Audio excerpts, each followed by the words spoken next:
नमस्कार। स्वागत है आपका न्यूज़ लॉन्चर पर। मैं हूं अशोक वानखेड़े, लेकर आया हूं एक खास कार्यक्रम आपके साथ। खबर आई है कि अभी हमारे सुप्रीम कोर्ट के चीफ जस्टिस सीजीआई सूर्यकांत नलसार नहीं जाएंगे। जेन जी के सामने नहीं जाएंगे सूर्यकांत। 700 जेन जी ने लिखी चिट्ठी, हैदराबाद से बेंगलोर तक फंस गए हैं साहब, सीजीआई साहब। क्या था मामला? वैसा देखा तो ये मामला बहुत छोटा था। नलसार में जो लॉ यूनिवर्सिटी है, वहां पर जो दीक्षांत समारोह है, उसमें सूर्यकांत जी को बुलाने का एक न्योता भेजने की लेटर भेज दी गई थी। लेकिन 2026 बैच के जो लोग थे, जैन जी, उन्होंने यूनिवर्सिटी को रिक्वेस्ट की, क्योंकि सीजीआई ने बेरोजगारों का मजाक उड़ाया, उनको कॉकरोच कहा। हमारे जेनजी पे जब पुलिस ने राक्षसी अत्याचार किया दिल्ली में, इलेक्ट्रिकल शॉक दिए, कील लगाई हुई, डंडों से पीटा, पैलेट गन तक चलाई, आंसू गैस के गोले सीधे शरीर पे मारे, वाटर कैनन और क्या क्या नहीं। ये सब के बारे में जब सीजीआई को एप्लीकेशन लगाई गई तो उन्होंने कहा कि मेरे पास समय नहीं है। हालांकि सीजीआई ने कहा कि ये मिसकोट किया गया, लेकिन जो सुना हमने वीडियोस में वो तो यही था कि अभी इसके लिए मेरे पास समय नहीं है। तो इससे जो व्याधि, जिससे जो तकलीफ में थे सारे, पूरा देश का जेनजी सर्वोच्च न्यायालय के मुख्य न्यायाधीश के इस व्यवहार से बहुत दुखी था। वो इन सारी चीजों का विरोध करना चाहता है, और विरोध करने का अपने अपने तरीके होते हैं। तो उन्होंने पत्र लिखकर कहा कि नहीं, आप इनको मत बुलाइए, हम इनके हाथ से डिग्री नहीं लेंगे। उसके बाद देश में एक बवाल हुआ। ये मामला वही के वही रफा दफा हो सकता था, लेकिन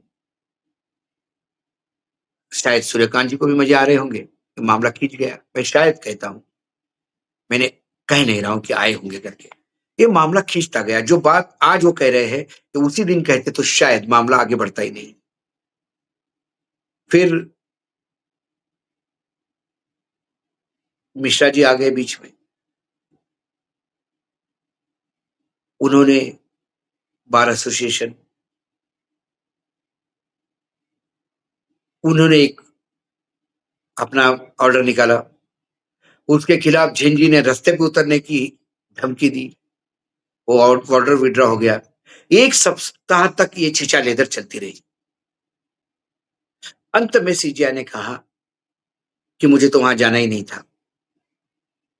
मामला सुप्रीम कोर्ट का है, मामला सीजीआई का है, और इतना इजी भी नहीं है जितना इजीली उन्होंने कहा कि मुझे तो जाना ही नहीं था। इस सारे प्रकरण पे प्रकाश डालने के लिए हम बुलाएंगे हमारे साथ हेमंत भाई को। हेमंत अत्री को जरा ज्वाइन करवाइए। हेमंत भाई प्रणाम। जरा दिखाओ भाई हेडलाइन क्या कहते हैं हमारे सूर्यकांत जी।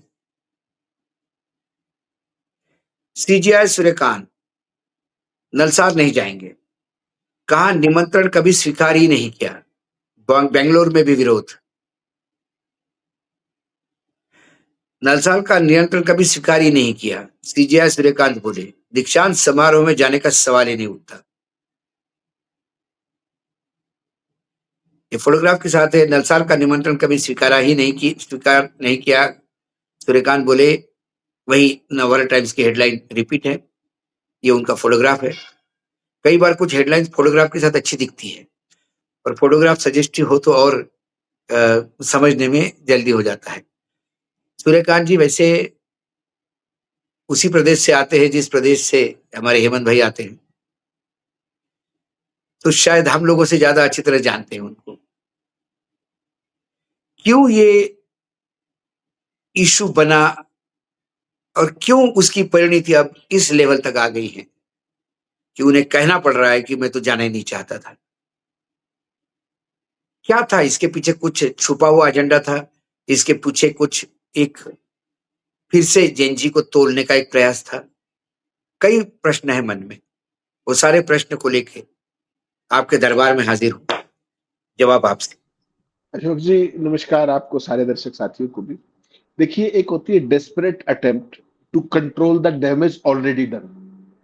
तो ये वो परिस्थिति बनी कि नाहक एक विवाद हुआ जिसको जबरदस्ती तूल दिया गया, एक more loyal than the king himself, एक आइटम जो बीसीआई में बैठा हुआ है और वो लगातार 2012 से अब तक रह करके बार काउंसिल के नाम को खराब ही कर रहा है। कोई बहुत उसने चार चांद लगाए।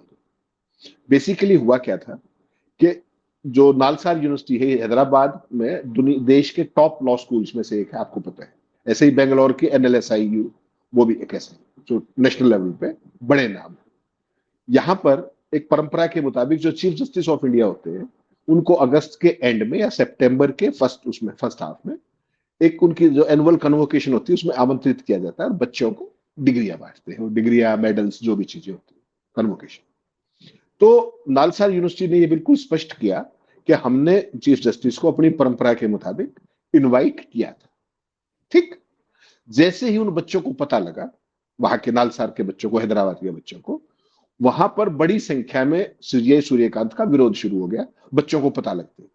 और वहां पर लगभग 700 बच्चों ने यह कह दिया कि साहब हम सूर्यकांत जी के हाथ से मेडल भी नहीं लेंगे और डिग्री भी नहीं लेंगे। और ये क्या कहा उन्होंने, एक बाकायदा चिट्ठी लिखी, अपने वाइस चांसलर को दी, अपने डीन को दी और जो भी कंसर्न अथॉरिटीज हैं वो सबको दे दी। यहां तक आपको पता है। उसके बाद लगातार श्रीमान बीसीआई का जो मनन कुमार मिश्रा सांसद, मोदी जी का लाडला, उस भाई ने उसी शाम को एक चिट्ठी जारी कर दी 6 पेज की देश की तमाम बार काउंसिल्स को के साथ, ये जितने भी बच्चे हैं इस बैच के, इनको देश के किसी भी बार के अंदर रजिस्टर ना किया जाए। कल्पना कीजिए आप, यूनिलेटरल फैसला एक तरफा, जिसका कोई सिर नहीं, कोई पैर नहीं, कोई नेचुरल जस्टिस नहीं, कुछ नहीं, एक फरमान, तुगलकी फरमान। ऐसा फरमान शायद उत्तर कोरिया वाले भी नहीं करते होंगे जो मनन कुमार मिश्रा ने किया। बच्चों में धुआं। आपको पता है ये जेएनजी आज की तारीख में कितनी आक्रामक है। वो पूरे देश में ये बात आग की तरफ फैली, कॉकरोच जनता पार्टी और वो सारी चीजें। चीफ जस्टिस सूर्यकांत को कल मौका मिला जोधपुर में। जोधपुर में वो गए हुए थे किसी कार्यक्रम के अंदर, वहां पर उनकी टाइम्स ऑफ इंडिया से बातचीत होगी और टाइम्स ऑफ इंडिया ने उनसे पूछा कि साहब आप क्या नालसार में जाएंगे क्या। तो तब उन्होंने ये डैमेज कंट्रोल करते हुए ये कहा कि मैंने तो उनका कभी भी जो निमंत्रण आया था उसको स्वीकार ही नहीं किया। आपको पता है ना, जिस तरीके से आपने मुझे कहा कि भाई फलाना एक कार्यक्रम में तुम आ जाना, तो मैं कंफर्म तो करूंगा ना कि बाबू मैं आ जाऊंगा, इस टाइम आऊंगा नहीं आऊंगा। तो आपने तो इन्वाइट कर दिया, आपका अधिकार तो वो था। अगर मैं आया नहीं आया वो तो ऑब्वियसली कन्वे तो मैं ही करूंगा ना आपको कि साहब आ पाऊंगा नहीं आ पाऊंगा जो भी। तो सूर्यकांत जी ने अब उसका सहारा लिया कि मैंने वो निमंत्रण कभी स्वीकार किया ही नहीं और ना कभी उनको, जब किया नहीं तो वहां पे कम्युनिकेट भी नहीं हुआ होगा। That is one part. इसमें जो सबसे बड़ी खलनायक की भूमिका रही बच्चों के बीच में और सीजीआई के बीच में, जो इस तरह की परिस्थिति है, उसका एकमात्र व्यक्ति जो जिम्मेवार है उसका नाम है मनन कुमार मिश्रा। उसने ना केवल बार काउंसिल ऑफ इंडिया का नाम खराब किया, बल्कि चीफ जस्टिस का बिना मांगा वकील बनकर के जिस तरीके से उनकी पोजीशन को खराब किया। और सीजीआई ने जब ये मामला उनके सामने आया तो उन्होंने कड़ी फटकार भी लगाई and to that extent BCI को उन्होंने नोटिस भी दे दिया कि तुम ये बताओ कि ये फैसला तुमने कर कैसे दिया। और फिर उन्होंने वो तमाम जो देनी होती है अच्छी अच्छी बातें कि इनको पूरा अधिकार है जेएनजी को हमारे खिलाफ बोलने का, विरोध का अधिकार है। मैं जब युवा था तो मैं भी तमाम आंदोलन करता था, वो उनको अपना क्रांतिकारी अतीत याद आ गया जो भी। तो बेसिकली क्या है कि इसमें अशोक जी जो असली चीज है ना, इस सारे खेल का खलनायक और सीजीआई के नाम को खराब करने वाला एकमात्र आदमी है मनन कुमार मिश्रा। वरना आप देखिए, this was a matter between the students, their university authorities and the CJI. BCI was nowhere. तो बीसीआई जबरदस्ती उसमें जब करते ना कि आप कौन है बोला मैं खाम खाऊं, तो बीसीआई खाम खाम इसके अंदर कूदी, अपनी भी एम्बेरसमेंट कराई और सीजीआई की भी एम्बेरसमेंट कराई। वरना इस मामले को एमिकेबली सॉर्ट आउट किया जा सकता था। अभी आपने 15 तारीख को देखा, परसों अब छुट्टी का दिन था, देश 80वीं आजादी का दिवस मना रहा था और जो बेंगलोर में एनएलएसआईयू है, जो दूसरा लॉ स्कूल है, उन्होंने भी चिट्ठी लिख मारी एक और उन्होंने चिट्ठी क्या लिखी कि हम भी सूर्यकांत को अपने यहां बुलाना पसंद नहीं करेंगे। सोचिए आप, 700 बच्चों ने चिट्ठी लिखी और उन्होंने जो हैदराबाद के बच्चे थे नालसार के, उनका भी समर्थन किया कि वो बिल्कुल ठीक कह रहे हैं। तो एक मनन कुमार, उन्होंने ये भी कहा कि मनन कुमार मिश्रा तत्काल माफी मांगी अनकंडीशनल। और आपने देखा होगा, हमने कल शो किया मैंने रशीश जी ने, उसमें हमने बाकायदा बताया, वो चिट्ठी भी दिखाई जिसमें मनन कुमार मिश्रा को माफी मांगनी पड़ी। और मनन कुमार मिश्रा ने कलाकारी क्या की, वही जो बीजेपी और आरएसएस करती है, माफी मांगी, अनकंडीशनल मांगी, लेकिन नालसार के बच्चों का जिक्र नहीं किया, माय डियर स्टूडेंट्स करके। और वो जो घटना हुई थी, उस घटना का रेफरेंस उसमें क्या हुआ था क्या नहीं, कुछ नहीं लिखा भाई। चिट्ठी 2 पेज की लिख मारी पूरी, कल हमने दिखाया, पूरा कार्यक्रम किया उसमें। तो बेसिकली जो आज जस्टिस सूर्यकांत की पोजीशन देखिए, कई बार जब मैं कहता हूं वक्त खराब होता है ना, तो बहुत सारी परिस्थितियां आपकी उल्टी पड़ जाती है। क्या जस्टिस सूर्यकांत ने कभी सोचा था कि उनकी वो एक अटरिंग जो उन्होंने की कि कॉकरोच है, ये पैरासाइट है, फलाना है, कि वो इस देश के अंदर एक इतना बड़ा तूफान खड़ा कर देगी, एक आवासी पार्टी खड़ी हो जाएगी, इतना बड़ा आंदोलन हो जाएगा कि देश के शिक्षा मंत्री की बलि हो जाए, ठीक, और उसके बाद भी वो मामला रुके ना, और बात यहां तक आ जाए कि हम सीजीआई के हाथ से डिग्री लेंगे। इसलिए मैं बार बार ये कहता हूं कि जब हम बेंच पे होते हैं तो हम जो एक एक शब्द बोलते हैं बहुत सोच समझ के, और खासतौर पे सीजीआई तो भाई साहब व्यक्ति नहीं होता Ashok ji, CJI itself is an institution, he is not an individual. CJI is suppose to stick to the highest professional ethics and standards, highest ever. जब आप बेंच, मैं भी 5 साल रहा हूं, 5, जब आप बेंच पे बैठते हैं, एक शब्द का एक मतलब होता है, आपकी भाव भंगिमाओं का भी मतलब होता है। आप अपीलेंट हैं, कोई रिस्पोंडेंट है, मैंने आपकी तरफ 2 बार हंस के देख दिया, तो रिस्पोंडेंट सोचेगा अच्छा he is biased towards that. और जो भी आप अटरिंग्स करते हैं, कोई भी कमेंट करते हैं, that bears a value on the judgement, कोई स्वीकार करे या ना करे। और दुर्भाग्य देखिए कि वो एक सारी घटनाक्रम हुआ, कॉकरोच जनता पार्टी का, फलाने का जो होता गया, और उसके बाद जो दिल्ली में हुआ 20 जुलाई को, बच्चों पे लाठीचार्ज, पैलेट और ये सारी चीजें, उसके बावजूद भी सीजीआई की बेंच उस केस को सुन रही है। Otherwise, if I would have been there, I would have simply recused myself कि sorry, I will not. और ये भी तय कोर्ट ही कर ले कि कौन सुनेगा, मैं बेंच भी मार्क नहीं करूंगा। उस दिन का उनका कोरल कमेंट भी तकलीफ दे गया कि मेरे पास अभी समय नहीं सुनने का। हाँ, वो जो वीडियो वाला मसला था, वीडियो that वाला was मसला, again very unfortunate। वेरी हालांकि आप क्या कहना चाह रहे थे, उसका मैंने क्या अर्थ लिया, वो एक अलग पार्ट, लेकिन this very uttering caused him so much damage as an individual, as an institution, as Chief Justice of India, and as the upholder of the Constitution of this country. समाज ये सोचता है कि सर्वोच्च न्यायालय ने जिसको सुओ मोटो लेना चाहिए था, संज्ञान लेना था, स्वयं संज्ञान लेना था, वो तो लिया नहीं, किसी ने मेंशन किया तो उसका भी उन्होंने छोड़ दिया। Exactly, that is unfortunate. क्योंकि यदि उसी तर्ज पे बात करें तो ये जो इन्होंने जो ब्लैंकेट ऑर्डर निकाला था कि इन बच्चों को कई बार में रजिस्ट्रेशन नहीं किया जाए, मिश्रा जी ने, उसका तो उन्होंने चलते रेफरेंस में ही कोर्ट में मेंशन हुआ, और मेंशन पे ही उन्होंने आदेश दे दिया कि ये गलत बात है और ये कौन सा रूल है। ये किसने कहा भाई, कौन होता है तू ये कहने वाला रजिस्ट्रेशन नहीं करोगे? सिर्फ मेंशन पे किया। उस दिन इसी मेंशन पे वो 2 मिनट भी देते, yes I have also seen the videos, they are very, I am issuing a notices, इतना भी बोलते तो उस दिन हीरो हो जाते। नहीं, वो बनता था 20 जुलाई को स्पेशल हियरिंग बनती थी रात को, बिल्कुल, कि अभी दिल्ली पुलिस कमिश्नर को बुलाओ और बताओ ये पैलेट फायरिंग किसने किया। यहां तो हालत ये है कि 2 दिन पहले आपका रिजिजू ये कहता फिर रहा कि पैलेट फायर ही नहीं हुआ, और एफआईआर के अंदर तहरीर दर्ज है, इस बात है कि डीसीपी ने ऑर्डर किया और पैलेट फायरिंग हुई। कहते हैं कि पैलेट फायरिंग नहीं हुआ। हाँ? वो पार्लियामेंट्री अफेयर मिनिस्टर है, उसको होम मिनिस्टर को लेना देना नहीं। दूसरे हमारे वेपन एक्सपर्ट, जो सभी चीजों के एक्सपर्ट है आजकल, नरेंद्र मोदी जी के पास इस देश में यदि सभी विधाओं का कोई एक्सपर्ट है तो सुधांशु त्रिवेदी। वो एक चैनल पे एक्सप्लेन कर रहे थे कि पैलेट गन निकलती है तो कैसी जाती है और कितने लोगों को निकलती है और एक आदमी को नहीं लग सकती, और ये झूठ बोल रहे, वो जस्टिफाई कर रहे थे। मुझे लगा इनको तो मिनिस्ट्री ऑफ डिफेंस में लेना चाहिए एडवाइजर करके, ये गोली किधर जाएगी ये भी बताते हैं। नहीं, इनके पास एक से एक दुर्दांत प्रतिभा है, एक से एक दुर्दांत। वो तो घनघोर है। मतलब मुझे तो उनके बारे में थोड़ा सा लगता था कि ये पढ़ा लिखा आदमी है, मुझे हमेशा लगता था कि पढ़ा लिखा भी है भाई, लेकिन मुझे समझ में आ गई कि ये घनघोर पढ़ा लिखा है, इससे बड़ा कुपढ़ नहीं है। कोई भी किताब उठा के बोलता है page number 245 paragraph number 13 line जल्दी नंबर से क्या 4। हाँ, अरे बाप रे! आदमी को लगता है क्या करंट लिया आदमी ने। देखा तो उसमें वो पैराग्राफ ही नहीं रहता और पेज भी नहीं रहता है किताब में। ये सारे सगियों का है, ये अकेले उसका ये नहीं है। गजब। नहीं मैंने तो भाई देखिए, बाकी लोग बोलते तो हम इनको सुनते ही नहीं, क्योंकि मालूम है ये कुपढ़ है। लेकिन मैं इनको व्यक्तिगत रूप से जानता था, तो मुझे लगा कि ये पढ़ा लिखा आदमी है, तर्क पे बोलता है। लेकिन जब वो संस्कृत के श्लोक भी उल्टे-सीधे बोल देता है, कहीं किसका रेफरेंस किसको दे देता है, आधा कोट करता है, आधा कोट नहीं करता है, और दावे के साथ, शेर शायरी के साथ और यूँ हाथ कर करके और बंद गले का सूट शपथ लेने के लिए तैयार मंत्री पद की 24/7। वो तो आप आजकल वो जोक हो गए, क्योंकि जेन जी है। वो 2 मिनट के अंदर उनने स्टेटमेंट दिया, 2 मिनट के अंदर आता है कि it is not on page number 4, what he was referring two is not 243, it is 268, and what exactly said is half truth.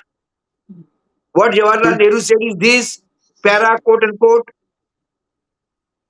अच्छा निर्लज्ज है। एक एक बात तो है, इनसे एक बात सीखनी पड़ेगी, वो कहा इस जन्म में तो हम नहीं सीख पाएंगे और ना आप सीख पाएंगे। इनकी चोरी पकड़ने के बाद भी उतने ही स्ट्रांगली फिर से फेस करके आते हैं। नहीं नहीं, शर्मनिरपेक्ष है ना भाई साहब, 100 साल की शर्मनिरपेक्ष, ट्रेनिंग अच्छा है। शर्मनिरपेक्ष, शर्मनिरपेक्ष, बराबर है, निर्लज तो शर्मनिरपेक्ष। देखिए, निर्लज जो है ना शब्द, हाँ, निर्लज और बेशर्म, ये डेफेमेटरी हाँ, शब्द है। हाँ, शर्मनिरपेक्ष इनसे ज्यादा हाँ, घातक, घातक, इनसे ज्यादा करारा हाँ, और ज्यादा सभ्य शब्द है। आ गया इस शर्मनिरपेक्ष। इस शब्द का अमेरिका में भी डंका बजा, आपको याद होगा लास्ट ईयर, हाँ, हाँ, जब हाँ, बिल्कुल, मैंने कहा कि धर्मनिरपेक्षता का सवाल छोड़िए, आज पर शब्दनिरपेक्षता का दौर है भारत में। बिल्कुल, तो इतनी बिल्कुल। तालियां बची वहां पे ये शब्दनिरपेक्षता कहां से लेके आए, तो ये लोग शब्दनिरपेक्ष हैं। शर्मनिरपेक्ष, बिल्कुल, बिल्कुल, बिल्कुल सही कहा आपने।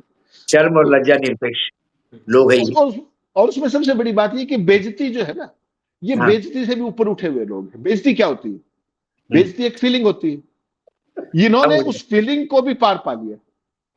आपने तथ्य दिए, तो गया। मेरा आमतौर पर जब आपने तथ्य दिए और मुझे गलत साबित किया, तो मुझे हुँ, बेइज्जती तो महसूस होगी ना। लेकिन बिल्कुल, नहीं, मैं उससे डबल ताकत से आपके सच को झूठ बनाने का प्रयास करूंगा, एंकर की हुँ, मदद से। एंकर कौन? एंकर क्या करेगा? ऐसे अशोक बात। वानखेड़े का एंकर करेगा, अशोक वानखेड़े का माइक बंद हाँ, हाँ, बस, बस, और बस, मेरा बस। माइक फुल ऑन, और हाँ, हाँ। प्लस उसके अंदर अपना तड़का लगाएगा झूठ का। नहीं, नहीं, उसको तो छोड़िए, कई बार तो जब एंकर देखता है कि सुधांशु फँसा हुआ है, तो हाँ? ऐसे में तुरंत कहेंगे, अच्छा छोड़िए ना, मालूम है आपने भी बहुत पढ़ा है, बस छोड़ दीजिए आप, उस पे बात मत करिए, आप फालतू की बात करते हैं, मत करिए बात। हो गया, वो इश्यू खत्म हो गया, अगला सवाल करेगी। वो इसका झूठ पकड़ने भी नहीं देगी। अशोक जी, आज एक रेफरेंस आ गया, तो आपको एक लाइव चीज बताता हूँ। एक इंटरनेशनल चैनल पे आर्गुमेंट चल रहा था। अब तो मोदी जी की कृपा से अपन जाते नहीं वहां पे, नहीं तो हुँ, पहले तो लास्ट ईयर तक तो दिन में 10-10 शो किया करते। तो लाइव बैठे, स्टूडियो में बैठे, और एक नेता बीजेपी का बैठा हुआ, प्राइम टाइम का शो, उसको, जैसे मैं आर्ग्यू कर रहा था वो भी आर्ग्यू कर रहा था, बेचारा जैसा भी कर रहा था, उसके व्हाट्सएप पे मैसेज पे मैसेज, मैसेज पे message, counter three, counter three. हुँ, तो हुँ, हुँ। ब्रेक, कॉमर्शियल ब्रेक आ गया। तो मुझे कहता है, साथ में स्टूडियो में साथ ही बैठे होते हैं, कहता है, सर देखना ये मैसेज आ रहा है कि बताओ, मैं आपको काउंटर करके मैंने अपना कैरियर खराब कर रहा है। लेकिन रियल टाइम में मॉनिटरिंग हो रही है, पूरी हाँ, आईटी सेल उसको देख रही है कि इस अरे पूरे पैनल में इसको काउंटर करो। मेरे मेरे साथ भी हुआ। एक सवाल ब्रेक के पहले मैंने कहा, तो उसने कहा कि आप झूठ बोल रहे हैं। मैंने मेरा रिकॉर्डिंग सुना देता हूँ 5 मिनट में। इतने में एंकर ने कहा कि ठीक है, रिकॉर्डिंग इसके बाद सुनवाना Ashok ji, please break break break break. जब ब्रेक हो गया, उसके बाद पता नहीं वो कुछ पढ़ रहा था मैसेज, वो जाके एंकर के पास बोल रहा कि नहीं अभी इसको मत छेड़ना, ये नहीं छोड़ना, हमको स्ट्रिक्ट ऑर्डर आ गया कि वानखड़े जी के पास रिकॉर्डिंग होगी, वानखड़े जी के पास रिकॉर्डिंग होगी, कृपा करके आप ये मत करना। वो बिल्कुल इस बारे में। और मेरे पास आ गया, छोड़ देना यार भाऊ। अरे ठीक है, बुरा मान गया। बोले नहीं, मैं बुरा नहीं मान गया, तुमने कहा कड़ी झूठ बोलता है, हमने कहा सच बोलता है, ये दिखाता हूँ मैं अभी मेरे छोड़ दी इसको, यही यही खत्म करते हैं। Let's move on, move on. Let's move on. हाँ, अगला अगला सवाल। यही तो करते हैं ये। हाँ बिल्कुल। तो ये एक ने कई पता बार है, जो है। एक ने क्या कहा अपनी कम्युनिकेशन सेल में, अपने वहां जाकर के, आगे से जिस शो में फ्री होना आप देख लिया कीजिए, उसमें मुझे मत भेजा कीजिए। हाँ, तो उसका जो कम्युनिकेशन हेड था, उसने मुझे फोन करके कहा कि आपने क्या कर दिया आज। तो मैंने कहा, आपके पास तो सारे शोज की वो होती है रियल टाइम में। आप देख लो। तो इतने बड़े बड़े प्रवक्ता वहां जाकर के कहते हैं कि अब तो देखिए देखिए वो सारी खत्म हो गया, अब तो ये हो गया कि उनकी गेस्ट भी उनकी कौन होगा, नहीं वो नहीं, बीजेपी तय अभी करेगी। अभी अभी तो बीजेपी गेस्ट भेजती है, मतलब कांग्रेस से भी कौन आएगा ये बीजेपी तय करती है। एग्जैक्टली उसमें एग्जैक्टली। एक होता है एंकर जो बीजेपी का, एक होता है बीजेपी का प्रवक्ता, एक होता है संघ का आरएसएस का, प्रवक्ता, आरएसएस का एक होता विचारक, है, हाँ, और दो होते हैं एनालिस्ट, पॉलिटिकल पॉलिटिकल विश्लेषक, राजकीय विश्लेषक, वो संघी होते हैं, रागी वागी टाइप्स, है ना। और एक कांग्रेस का प्रवक्ता बैठता है बीच में, और जो उसको सारे घेर लेते हैं। पत्रकार जो बुलाते हैं वो भी बाय एंड लार्ज, और एक आध पत्रकार, सीनियर पत्रकार बेचारे फंस जाते हैं तो उनकी इतनी दुर्गति होती है, एंकर उनको इतनी बदतमीजी से बोलती है, अरे आपको कुछ पता नहीं, चुप रहिए आप, इतने सीनियर होते हुए। एक दो संपादकों को डांट खाते हुए मैंने देखा, मुझे लगा भी कि यार क्या ये संपादक है, क्यों इसे डांट खाते, हमने तो आज तक डांट नहीं खाई, हम तो घर छोड़ के आए। क्योंकि आप अंबानी पढ़ के के जाते हैं, आपको विषय मालूम होना चाहिए, आपके पढ़ के अंबानी आना। के अंबानी के इंग्लिश चैनल पर शो था पंजाब को लेकर के, और हाँ, वो एंकर थी, उसने मुझे चैलेंज किया कि sir Rahul Gandhi has never apologized to the people of Punjab. I snubbed her very badly and gave 5 different examples. Once he personally said and personally filed his unconditional apologies along with Dr. Manmohan Singh and Sonia Ji. मैंने वो सारे reference दे दिए। उसके बाद उनके managing editor का phone आया कि सर ये लड़की नई नई है, आपको इतना बुरा स्नब नहीं करना चाहिए। लाइव शो पे। नहीं नहीं, सवाल स्नब का नहीं होता, सवाल क्या है मैं दर्शकों को भी बता देता हूँ। जब प्रोग्राम लाइव होता है, रिकॉर्डिंग का प्रोग्राम हो तो उसमें हम आगे पीछे कर सकते हैं, बोल सकते हैं अरे क्या बोल रही हो बेटा, तुम्हें पता नहीं है। रिकॉर्डिंग में ऐसा नहीं बोल सकता। और ये जो नए नए एंकर और एंकर नहीं आते हैं, ये पढ़ते नहीं, ये नहीं अखबार भी कुछ नहीं नहीं, पढ़ते, इनको कुछ टेलीप्रॉम्प्टर नहीं से होता, जो कुछ फीड आ रहा है, पीछे से जो टेलीप्रॉम्प्टर फीड आ से। रहा है वही बोलते हैं, ये सवाल पूछो तो वही सवाल पूछेंगे, और मूर्ख जैसा सवाल पूछेंगे। एक बहुत बड़े क्या कहूं मैं, अटल जी के साथ पीएमओ में बैठा करते थे, बहुत वरिष्ठ पत्रकार है बंगाली हमारे, बहुत अच्छे मित्र थे। एक दिन वो शो छोड़ के इसलिए चले गए कि मैंने कहा कि क्या मूर्खतापूर्ण बात करते हो। बोला I am such a senior man, how dare you talk to me like this. तो मैंने you said something which is really up no fool can say. बात ये हो गई थी, हेमंत भाई, उनने कहा कि मैंने कहा कि कहाँ महंगाई कम हो गई, महंगाई तो बिल्कुल पीक पे है, कौन से आंकड़े से महंगाई कम हो गई। वो डिफेंड करने उठे, उनने कहा कि महंगाई कम हो गई लेकिन हम जनता को समझा नहीं पा रहे कि महंगाई कम हो गई। मैंने बोला महंगाई महसूस होती है, हाँ, समझानी नहीं पड़ती। ठीक बात है। यदि तेल 200 रुपए किलो हो गया तो आप मात्र ऐसा बोल के सस्ता नहीं कर सकते, 200 रुपए तो है, ऐसा बोल के तेल सस्ता नहीं होगा। तेल 200 मतलब जिसकी कैपेसिटी पेइंग नहीं है उसको मालूम है तेल की कीमत क्या है। एग्जैक्टली। मैंने सर ये महसूस होती है महंगाई कम होना और चढ़ना और नीचे आना। पेट्रोल की कीमतें कम हो गई तो मुझे बताना नहीं पड़ता, पेट्रोल पंप पे ही जब उसको पेट्रोल 500 रुपए का इतना ज्यादा मिलता है तो वो खुश होके जाता है। नहीं नहीं, पूरा इसलिए एक मैंने बोला कुतर्की, क्या मूर्खतापूर्ण बात कर रहे हैं आप। पूरी कुतर्कों का एक पूरा गिरोह बना दिया गया है, हाँ, पूरा एक तो इकोसिस्टम डेवलप कर ऐसे दिया गया कई, है। जब हम मतलब हेमंत भाई के पास भी खजाना होगा, हमारे पास भी खजाना है, जब ऐसे जब चैनलों पे बैठते थे, रोज का था ये। मतलब कई बार तो ऐसा होता था कि लगता था कि भैया ये अभी प्रोग्राम के बाद क्या कॉलर पकड़ेगा क्या पकड़ेगा, अरे इतना भाऊ, गुस्सा होके जाते थे। भाऊ थोड़ा सा विषय से डेविएट हो रहे हैं। शो हम्म। चल रहा लाइव, पॉलिटिकल डिस्कशन चल रहा, इतने में अम्बाड़ा से खबर आई कि मिग क्रैश हो गया, तो ब्रेकिंग खबर आई, तो हाँ, उसको रोक करके एंकर ने अनाउंस किया कि ऐसे ऐसे खबर आई है, अम्बाड़ा के अंदर मिग क्रैश हो। ठीक, बहुत सीनियर एंकर, आजकल उसकी रोज लानत मनामत होती है, बहुत उस टाइम की बात है, ये 2004-5 की बात है, जब मैं हम शुरू जाया करते 2000 से, channel, national channel. All of a sudden वो फोनों पे लेती है अपने कॉरेस्पॉन्डेंट को चंडीगढ़, और उसको कहती है कि मिग में कितने यात्री सवार थे। अब सर इसमें क्या मतलब, उसके बाद तो लगता है कि एक चाटा मार के निकल जाओ वहां से। तो मैंने, जब वो ब्रेक हुआ तो मैंने कहा कि आपका क्या नाम है एंकर को, तो उसने कहा सर आप मुझे नहीं जानते। मैंने कहा जी आप प्रभाष जोशी हैं। आप कल्पना कीजिए मिग के अंदर कितने यात्री सवार होंगे। मिग के 2 वर्जन हो सकते हैं, एक ट्रेनी पायलट और दूसरा ट्रेनर, ट्रेनी ट्रेनर, दो उसके वर्जन होते हैं, ट्रेनर एयरक्राफ्ट और अपना रूटीन वाला मिग। जो ट्रेनर एयरक्राफ्ट होता है उसमें एक पायलट होता है, एक ट्रेनी होता है। ये नहीं होता उसमें है, यात्री कैसे आएगा, मुझे ये बताइए। नहीं वो यात्री है ही नहीं, तो फाइटर जेट। हाँ? फिर और से फाइटर थे। वो मुझे कहती कि आप मुझे नहीं जानते। तो मैंने कहा मोहतरमा आप महान हैं और ये महानता बनी रहे बस।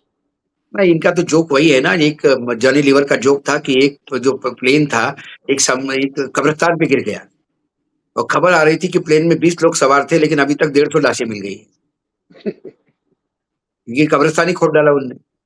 तो ऐसे कई कई बातें होती है। लेकिन फिर हम वापस आते हैं अपने सीजीआई पे। सीजीआई का ये वर्जन आज जरूरी था? फाइनल सवाल, फाइनल एक बार, क्या सीजीआई का ये वर्जन जरूरी था? क्या सीजीआई इसको रोक नहीं सकते थे, या सीजीआई ने इसको होने दिया?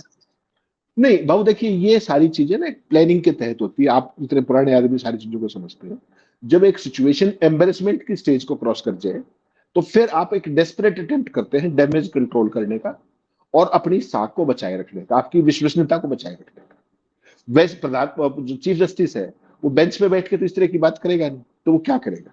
उसके पास बहुत सारी दुनिया भर की रिक्वेस्ट होती है, इंटरव्यू की, इसकी उसकी। तो वो उस opportunity, not only CJI, any politician for that matter, anybody whose who, जो भी किसी विवाद में फंसा हुआ है, वो इस तरह की अपॉर्चुनिटी को ग्रैब कर लेता है कि तू उसकी जो भी उसकी जो अमानत में खयानत हुई है, जिस तरीके से उसको बेचारे की इमेज को नुकसान हुआ है, उसको वो एक अपॉर्चुनिटी के तौर पर वो कह दिया कि भाई मैं तो वहां का स्वीकार ही नहीं किया था। Fair enough, that is not the question whether you had accepted it or not. The question is whether the authorities had invited you, yes or no, and the authorities on record have said yes. Number one, authorities today also they have confirmed कि हमने CGI को अगस्त के and या सितंबर के उसमें बुलाया था, invite भेजा था। अथॉरिटी ने ये कहीं नहीं कहा कि साहब उन्होंने स्वीकार किया नहीं किया। और परंपरा रही है, नालसार हो चाहे एनएलएसआईयू हो, वहां पर सीजीआई जाते हैं लगातार। हाँ हाँ। तो अरे अभी 2 दिन पहले जोधपुर के किसी यूनिवर्सिटी में थे। वही कल ही थे, कल 2 दिन कल पहले ही नहीं, थे। कल ही थे। हाँ, वहीं कल पे ही ये थे। इंटरव्यू दिया जिसकी आप बात कर हाँ रहे हो। ये वहीं हाँ का बाइट है टाइम्स ऑफ इंडिया को, वहीं पे हाँ। इंटरव्यू दिया है जोधपुर के अंदर। तो कई बार अपॉर्चुनिटी को वो करने के लिए कि ठीक है भाई वो मांग रहे थे, हम आज दे देते हैं। और उसमें लीड ये होगी कि भाई I have not accepted their invitation. Issue is not that. Issue is simply whether they have invited you or no. The result is yes, they had invited Bangalore you. Bangalore law college में भी भाई साहब, देखिए अब नहीं, ये कल नलसारा की में स्टोरी उपजे हमको विवाद का कल की। असर बेंगलुरु स्थित national law school of Indian university में भी देखने को मिला है। एक संयुक्त बनाए बयान में एनएलएसयूआई के छात्र 165 ग्रेजुएट छात्रों की क्लास ऑफ 2026 409 वर्तमान छात्र और 128 पूर्व छात्र एल्यूमिनी ने हस्ताक्षर कर नलसार के छात्रों के प्रति एकजुटता दिखाई है। अरे बाप रे! ये जो छात्रों का मामला है ना सर, ये मिश्रा का भी कड़ा विरोध किया इन्होंने। इस बयान में कहा कि बीसीआई ने नलसार के खिलाफ कार्यवाही बंद कर दी है, लेकिन किसी वैधानिक निकाय स्टेचुटरी बॉडी द्वारा विश्वविद्यालय के छात्रों पर इस प्रकार का गैर संवैधानिक आदेश जारी करना देश भर में बिना किसी दबाव के भाषण, फ्री स्पीच पर बुरा प्रभाव, चिलिंग इफेक्ट डालता है। इसलिए आपका विरोध जरूरी। देखिए, ये मामला इसीलिए मैंने कहा कि ये मामला इतना बढ़ गया अभी, यदि ये मतलब बीच में नहीं आते मिश्रा जी, तो शायद थोड़ा टोन डाउन होता। हाँ, बैंगलोर का लॉ कॉलेज जो है वो इंडिया का सबसे बड़ा माना जाता है टॉप और टॉप। टॉप का माना जाता है। और जो जब लॉ की एग्जाम होती है, एंट्रेंस एग्जाम, उसमें जो पहला क्रीम है वो बैंगलोर लॉ कॉलेज में जाता है।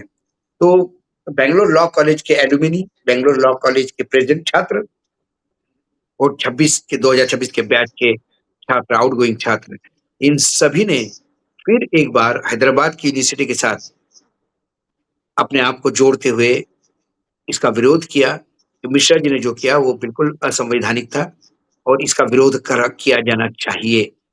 दूसरी तरफ सीजीआई का भी विरोध अब बैंगलोर से भी इनविटेशन आए तो सीजीआई पहले ही मना कर दे, इतना देर ना नहीं करे। नहीं, बेंगलोर की जो आपने अभी स्टोरी दिखाई, उसमें एक चीज और हाँ हमने कल इस पे शो किया हाँ था।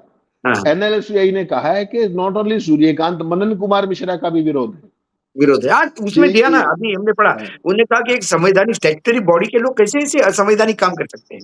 Exactly that's what. Mishra ji तो अपने पिता की जागीर समझते हैं इसको, संस्था को। क्या करें, और इसके लिए हमारे देश के लॉयर जिम्मेदार हैं। यदि इतने लाख लोग उसमें जुड़े होने के बावजूद यदि ऐसा कुपड़ा आदमी लगातार वहां अध्यक्ष बनता है, तो ये कहीं ना कहीं हमारे वकील भाइयों की कमजोरी दिखती है, माफ कीजिएगा। हम वकील बहुत अच्छे मित्र हैं हमारे, और हमेशा इस देश की राजनीति में वकीलों ने बहुत बड़ा रोल अदा किया है, देश की आजादी से लेके आज तक। लेकिन जो देश की आजादी की लड़ाई लड़ता है, जो दूसरे के लिए न्याय मांगता है, वो खुद अन्याय क्यों सहन कर रहा है? मिश्रा जी की जैसे घनघोर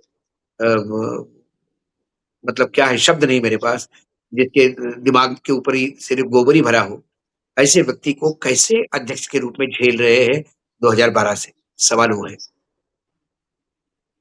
तो चलो, समय भी हो गया, और खबर छोटी थी लेकिन उसको देखिए, जब हेमंत भाई साथ में रहते तो विश्लेषण के दायरे बढ़ जाते हैं। कई बार आपको लगता भी है कि थोड़ा-सा आउट ऑफ कॉन्टेक्स्ट गया हो, लेकिन फिर हमारा आपका रिश्ता ही ऐसा है, ये बातचीत है। पारिवारिक संबंध। बातचीत को ऐसा बांध के रखना, क्योंकि हमारा कोई कमर्शियल शो सोल्ड नहीं किया हमने कि this programme is sponsored by फला फला लॉ कॉलेज ना। इसलिए बातचीत का दौर थोड़ा सा आगे पीछे जाता है। अनुभवी है बहुत, और जो लोग अनुभवी होते हैं उनके पास बहुत सारा, उनके गठरी में अनुभव होते हैं, बहुत सारे किस्से होते हैं। थोड़े किस्से भी बीच में आ जाते हैं, इसलिए थोड़ा सा डेविएट होके किस्से भी आते हैं। आपने देखा, जैसा प्यार देते हो वैसे ही प्यार देते रहिएगा, खूब देखिएगा, शेयर कीजिएगा, और सब्सक्राइब तो करिएगा। हेमंत भाई है, और हेमंत भाई हमेशा रोज आपके साथ रहते हैं। आज इतना ही, कल फिर आता हूँ किसी विषय के साथ, तब तक के लिए नमस्कार। देखते रहिएगा न्यूज़ लॉन्चर।